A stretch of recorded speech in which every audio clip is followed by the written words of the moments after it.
Face à la recrudescence des accidents de circulation sur les axes routiers, le plus récent en date du 1er juillet dernier sur la nationale numéro 3, les responsables d'agences de voyage de la ville de Douala tirent la sonnette d'alarme. À l'endroit des chauffeurs, je ne peux que redire et dire ce que notre président directeur général a l'habitude de dire.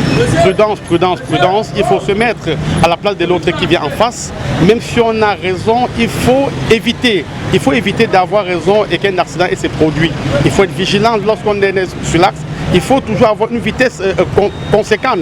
On peut avoir un obstacle qui surgit en face. L'affluence observée dans ces agences de voyage en cette période de vacances impose dès lors une nouvelle organisation et le renforcement du dispositif sécuritaire. Nous avons placé à bord de nos bus des caméras de surveillance qui permettent d'éviter les surcharges. Nous avons un système GPS assez puissant qui impose aux chauffeurs les limitations de vitesse. Il y a 2 caméras de surveillance à l'intérieur du bus parce qu'on peut zoomer l'image.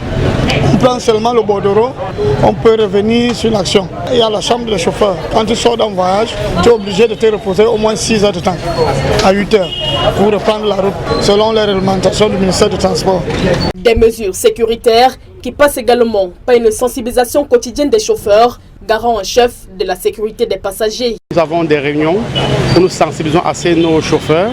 Nous avons un planning de rotation de voyage chauffeur qui est assez respecté. Ça veut dire qu'un chauffeur n'a qu'un aller et retour à faire. Et après 2 jours, il a un repos qu'il prend. Nous limitons la vitesse. Nous sommes à 90%. Donc il y a des appareils.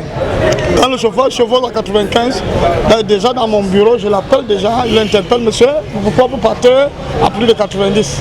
Pas plus de 2 voyages par jour, ils sont désormais avertis et s'exposent en cas de non-respect de ces réglementations à des sanctions graves. On peut te couper le salaire. Par exemple, tu es au banc peut-être pendant 1 semaine comme celui-ci, il sort de la sanction. Donc nous sommes sévères. Autant de mesures qui faciliteraient le trafic des bus de transport et contribueraient à coup sûr à réduire au maximum les cas d'accidents sur nos axes routiers.